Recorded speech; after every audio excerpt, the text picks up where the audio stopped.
Hello guys, আজকে রান্না করব মুরগির মাংস। আগে থেকে ব্লেন্ড করে রেখেছি।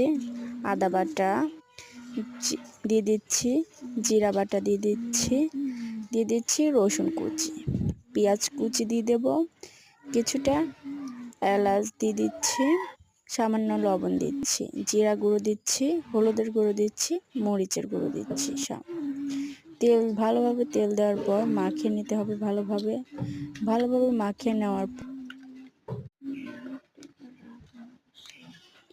দিচ্ছি মশলাটা দিয়ে পানি দিয়ে দিচ্ছি পরিমাণ মতো। তারপরে ভালোভাবে ঢাকনাটা দিয়ে ঢেকে দিতে হবে। ঢাকনাটা ঢেকে দেওয়ার পরে চুলাতে দিয়ে দিচ্ছি। 15-20 মিনিট পর ফিরে আসছে, আবার 2 সিট দিচ্ছে। তারপর আমি ঢাকনাটা খুলে দেখলাম, অনেক সুন্দর কালারটা এসেছে, কিন্তু দেখতেই অনেক সুন্দর লাগছে, খেতেও অনেক।